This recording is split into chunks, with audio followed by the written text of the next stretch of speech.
se no meio do paraíso ou jardim de Deus. Temos que estar aqui, lendo sempre a Bíblia, mesmo ao pé da letra, pouco a pouco tirar o véu da letra, para que todos entendam bem a maior mensagem de todos os milênios. Onde está, afinal, esse paraíso? A resposta mais clara é do apóstolo São Paulo, no terceiro céu. O apóstolo dos gentios, na sua segunda epístola aos Coríntios, capítulo 12, escreve: conheceu um homem, referindo-se a si mesmo, que havia sido arrebatado até o terceiro céu. No versículo 4, ele chama ao mesmo lugar paraíso, permitindo a conclusão de que esse paraíso está no terceiro céu. Nesse paraíso se encontra a árvore da vida. Ora, na Bíblia não se fala senão de uma árvore da vida. É mencionada 6 vezes, 3 no Gênesis de Moisés e 3 neste Apocalipse.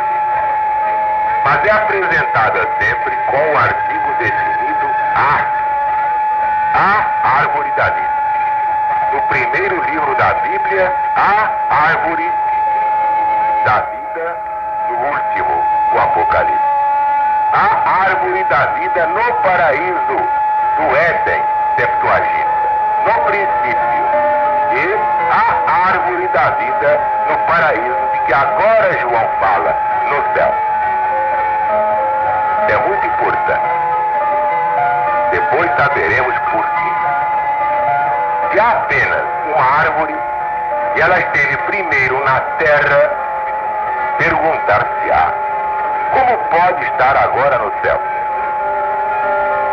A resposta é que deve ter sido levada ou trasladada para o paraíso celeste. Não há maneira possível de o mesmo corpo situado num lugar passar para outro lugar, senão pelo seu transporte material para lá. E além da necessária conclusão deste argumento, há muito boa razão para crer que a árvore da vida tenha sido levada da terra para o céu. Entenda-se este simbolismo, por favor. No segundo livro de Esdras, o Apócrifo, lá no capítulo 7, versículo 26, aparece esta linguagem: eis, tempo virá em que estes sinais que eu te tenho dito hão de acontecer, e aparecerá a esposa, e ao vir há de ser vista a que agora está retirada da terra. Aqui uma alusão evidente à esposa, a mulher do Cordeiro de Deus, como vamos ver no Apocalipse capítulo 21, versículo 9. É a santa cidade, a nova Jerusalém, no versículo 10. E também, da parte de São Paulo, a Epístola aos Gálatas, capítulo 4, versículo 26, na qual está a árvore da vida, Apocalipse 22, versículo 2, que agora está retirada da terra, mas que na devida altura aparecerá e será colocada entre os homens. Onde é que está isto? Exatamente nesse Apocalipse, capítulo 21, versículos 2 e 3. É a restauração final. Um novo céu e uma nova terra. Ou seríamos débeis mentais para pensar apenas em ser político, entrar na política, pleitear um cargo no governo? Seria isso mais importante que pregar a palavra de Deus através do Evangelho, através do Apocalipse? Evidentemente não. Tudo passa, menos o Cristo de Deus. Passará o céu, passará a terra, mas as minhas palavras não passarão. Quem o afirma é o próprio Jesus, que segue na vanguarda da LBV, a instituição mais importante da humanidade em todos os tempos. Sim, eu posso dizer. O legionário está integrado no Apocalipse. O legionário é o espírito mais avançado que há na face da terra. Do contrário, não poderia entrar numa instituição em que se abraçam pessoas de Deus de todas as religiões e filosofias do mundo. É preciso ter um espírito muito ventilado, muito arejado, muito evoluído para se inscrever legionário e viver o novo mandamento, que é uma antecipação do Espírito perfeito. Amai-vos uns aos outros como eu vos amei. Espírito tacanho não pode ser legionário. Espírito estreito, fechado, quadrado não pode ser legionário. Não tem alma para sentir o ecumenismo autêntico do Cristo planetário. E o que é ecumênico é isto, é universal. Graças a Deus. Assim é a LBV, luz, bondade e verdade no engrandecimento da vida. Mas ainda sobre este ponto, podemos citar o parágrafo muito importante da história sagrada de Kurt, na página 50, cada um pode verificar. O ato de Deus, colocando os querubins para guardar o caminho da árvore da vida, como está no Gênesis de Moisés, capítulo 3, versículo 24, no jardim do Éden, apresenta-se não só com um aspecto que indica severidade, como também com outro que implica uma promessa de consolação. O bendito lugar de onde é expulso o homem não é aniquilado nem abandonado à desolação e ruína, mas retirado do mundo e da humanidade e confiado aos cuidados das mais perfeitas criaturas de Deus, para ser restituído ao homem depois de redimido ou remido ou salvo, isto é, liberto da ignorância pelo conhecimento da verdade e do Apocalipse. O jardim como existia, antes de Deus o plantar ou adornar, caiu na maldição do resto do mundo. Mas a adição celestial e paradisíaca foi isenta e confiada aos querubins. O verdadeiro paraíso encontra-se agora trasladado para o mundo invisível. Pelo menos uma cópia simbólica dele, estabelecida no lugar santíssimo do tabernáculo, foi concedida ao povo de Israel segundo o modelo que Moisés viu no Monte Sinai. E o próprio original, como a restaurada habitação do homem remido, descerá depois à terra. Quem o diz é o Cristo de Deus, porque está neste Apocalipse, capítulo 21, versículo 10. Vejam como isto é importante. Ao vencedor é, portanto, prometida uma restituição superior a tudo aquilo que Adão perdeu. Isto é, que os nossos ancestrais perderam. Adão é símbolo da raça adâmica. Não houve apenas um casal no princípio do mundo, isso é simbólico. Houve muitos casais. Adão é o símbolo de muitos espíritos. Eva, o símbolo de muitos outros espíritos. E assim Caim não precisou casar com a sua própria irmã, como afirmam tantos ignorantes da Bíblia Sagrada. Espíritos incestuosos, e acham que Deus devia criar a incestuosidade, mas não criou, não. Deus não seria tão imprevidente, pois se Deus é onisciente, como é que ele ia dizer crescei e multiplicai-vos, se nós só tínhamos um casal na face da terra? Reduzir Deus Esta insignificância é próprio dos insignificantes. Esses que combatem a LBV, porque sua missão é esta, é entronizar a insignificância, a mesquinharia, a mediocridade, até aquele dia que já está muito próximo, graças a Deus. Isto é muito importante. Ao vencedor é prometida esta glória. Uma restituição superior a tudo que Adão perdeu. Não apenas aos vencedores daquele período da igreja, mas a todos os vencedores de todos os tempos. Porque nas grandes recompensas do céu não há restrições. Eis porque cada legionário da boa vontade se esforça, mas se esforça mesmo. Se esforça decididamente para conquistar a árvore da vida como um vencedor. Aquela árvore que está no meio do paraíso de Deus, porque quem comer o fruto dessa árvore não morrerá mais. Essa árvore é o novo mandamento.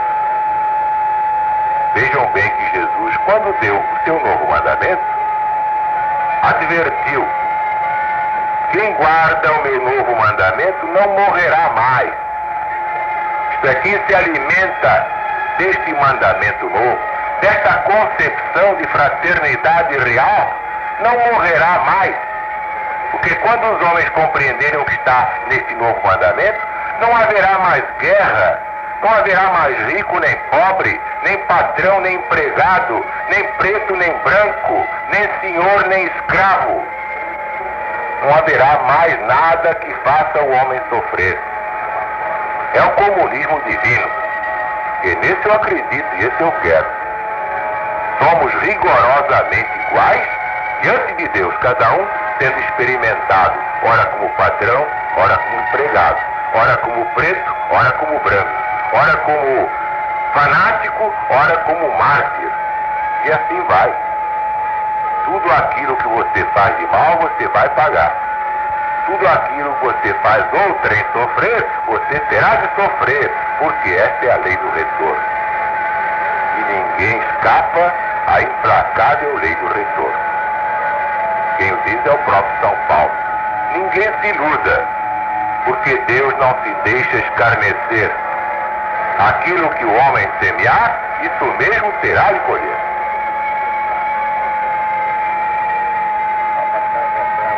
Pode considerar-se o tempo abrangido por esta primeira igreja, Éfeso, como se estendendo desde a ressurreição do Cristo até o fim do primeiro século. Ou melhor ainda, digamos, até a morte do último dos apóstolos a morrer. E foi exatamente João, o evangelista, que desencarnou já quase centenário. Quase 100 anos de vida. Glória a Deus nas alturas. No versículo 8, vamos encontrar, aliás, nos versículos 8 a 11, e ao anjo da igreja que está em Esmirna, escreve: isto diz o primeiro e último, o que foi morto e reviveu. Eu sei as tuas obras, tribulação e pobreza, mas tu és rico.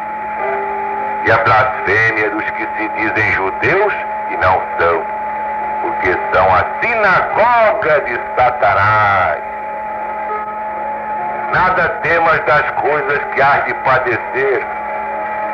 Eis que o diabo lançará alguns de vós na prisão, para que todos vós sejais tentados. Tereis uma tribulação de 10 dias. Sê fiel até a morte, eu te darei a coroa da vida. Quem tem ouvidos, ouça o que o Espírito diz às igrejas do Senhor. O que vencer não receberá o dano da segunda morte. Note-se que Jesus, o Senhor, se apresenta a cada igreja mencionando algumas das suas características que lhe atribuem particular autoridade para lhes levar o testemunho que profere. A igreja de Esmirna, já prestes a passar pela prova da perseguição, sim senhor, da perseguição da falsa igreja, revela-se como o que foi morto e reviveu. Também foi ele perseguido. E pela verdade foi crucificado. Como ladrão, sedutor de mulheres, explorador de damas virtuosas, herege, feiticeiro, bruxo, tudo o que vocês possam imaginar, disseram que Jesus era. O que é que vão dizer de mim? Jesus não tinha pecado. Jesus era perfeito. Já era o Cristo e podia dizer: eu e o Pai somos um. Se dele disseram estas belezas, o que é que não vão dizer de mim? Mas estou aqui, não estou pregando. Vou pregar muito mais. Vou pregar até o fim do mundo. E esta é a minha missão. Ninguém me demoverá da minha missão. Louvado seja Deus. Que foi morto e reviveu, e venceu a morte. Que também nos ensinou a vencer a morte. Se fossem chamados a selar com o sangue o seu testemunho, deviam lembrar que repousavam sobre eles os olhos de alguém que partilhou a mesma sorte, mas triunfou sobre a morte, podia fazê-los sair das suas sepulturas de Marte, o verdadeiro cristianismo, que há o cristianismo do sacerdote, e há o cristianismo do Cristo. O meu é esse. Tem nada com sacerdote e nenhuma religião. Eu quero o cristianismo do Cristo, não administrado por homem de espécie alguma, porque onde o homem bota a mão, enforcalha tudo. Infelizmente é assim. Por isso, na religião do Novo Mandamento, não há administradores, não há tesoureiros, nem fiéis de tesoureiros, não há nada. Graças a Deus não há nada. É só Jesus com o Pai e o Espírito Santo. Esta é a direção universal da religião cósmica do Novo Mandamento.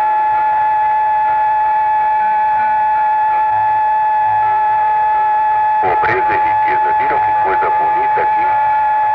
Coisa extraordinária nesse versículo 9. Eu sei as tuas obras de tribulação e pobreza, mas tu és rico. Isso é muito grande. Sei da tua pobreza, mas tu és rico. Isto parece, à primeira vista, um paradoxo estranho. Mas quem são os verdadeiros ricos deste mundo? Os que são ricos de fé, herdeiros do reino de Deus. Que a riqueza deste mundo, pela qual os homens se destroem, tantas vezes trocam a felicidade presente pela vida eterna futura. Esta riqueza é moeda que não circula no céu. Ninguém conhece essa moeda lá. Nem cruzeiro velho, nem cruzeiro novo. Nem centavo antigo, nem centavo novo. Nem franco, nem dólar, nem libra esterlina, nem franco, nem peso, nem peseta. Não há nada. Nem rublo. Essas moedas não existem lá em cima. Tudo isso é criação do homem e vai morrer com o homem. Graças a Deus. A riqueza deste mundo Entretanto, por causa dela, há guerras no Oriente Médio, há guerras no Vietnã, há guerras na Coreia, há guerrilhas na América Latina. Meu Pai do céu, tudo isso é atrás de dinheiro. Dinheiro que dá o poder. Se é atrás do poder, é atrás do dinheiro. E todo mundo a se digladiar, a se estourar, a se arrebentar por causa de dinheiro. É a entronização do bezerro de ouro, como nos tempos de Moisés, e a história se repete. Mas, como observa Jesus, há muitos ricos pobres e muitos pobres ricos. Coitados dos ricos pobres e bem-aventurados dos pobres que são ricos. Ricos de saúde, paz interior, ricos da eterna glória de Deus. Esses dizem-se judeus e não são. Outro versículo importante, porque são a sinagoga de Satanás. São as almas que se vendem ao bezerro de ouro. É evidente que o termo aqui, judeu ou hebreu, não é empregado no sentido literal. Deve compreender-se à luz do Evangelho. A linguagem de São Paulo também esclarece este ponto. Na Epístola aos Romanos, capítulo 2, ele diz, nos versículos 28 e 29, porque não é judeu ou hebreu, o que o é apenas exteriormente, nem é circuncisão aquela que o é apenas exteriormente, isto é, na carne. Mas é judeu aquele que o é no interior. Circuncisão aquela que o é no espírito, no coração, na alma, não na letra, não na exterioridade, não na hipocrisia que é o fermento dos fariseus, cujo louvor não provém dos homens, mas de Deus, diz o apóstolo. E em outro lugar, na mesma epístola aos Romanos, capítulo 9, versículos 6 e 7, porque nem todos aqueles que são de Israel são israelitas, nem por serem descendência de Abraão são todos filhos. E aos Gálatas, no capítulo 3, versículos 28 e 29, São Paulo diz ainda que em Cristo Jesus não há distinção exterior entre judeu e grego. Mas se formos do Cristo, então seremos descendência de Abraão, no verdadeiro sentido, herdeiros segundo a promessa divina. Dizer como alguns que o termo hebreu ou judeu nunca é aplicado a cristãos é contradizer as declarações inspiradas de São Paulo e o testemunho da fiel e verdadeira testemunha que é Jesus, dando este recado à igreja de Esmirna. Alguns hipocritamente pretendem ser judeus nesse sentido cristão, quando nada possuíam do respectivo caráter. Esses tais eram realmente da sinagoga de Satanás. E afinal, o que é esta tribulação de 10 dias? Como devemos entender? Como esta mensagem é profética, o tempo mencionado nela deve também ser considerado profético, representando 10 anos, não 10 dias. Basta ver Ezequiel capítulo 4, versículo 6 no Velho Testamento da Bíblia. Em profecia, um dia é um ano. E é um fato notável que a última e mais sangrenta das 10 perseguições contra a igreja autêntica do Cristo durou justamente 10 anos, de 313 a 313. Seria difícil compreender esta linguagem, supondo que estas mensagens não fossem proféticas, porque nesse caso apenas podiam ser significados 10 dias literais. Não é provável que uma perseguição de 10 dias ou de uma única igreja particular venha a constituir assunto de profecia. E afinal, menção nenhuma de um caso de tão restrita perseguição se pode encontrar em qualquer livro sagrado.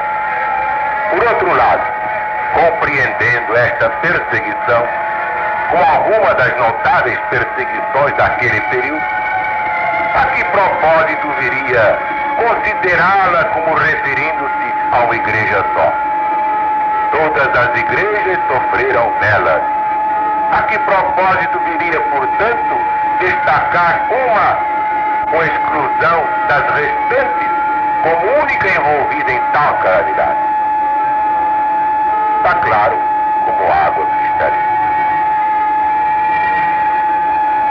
Mas é fascinante o estudo do Apocalipse, o livro que nos fala da volta de Jesus. Amanhã voltaremos a este versículo admirável. Ser fiel até a morte, eu te darei a coroa da vida. É um recado a cada legionário. Quem se inscreveu legionário assumiu um compromisso com Jesus. É um soldado de Jesus. É um legionário de Jesus. Vai ser para ele, para cada um desses legionários, este versículo. Ser fiel até a morte, eu te darei a coroa da vida. Que a paz de Deus esteja com todos os legionários autênticos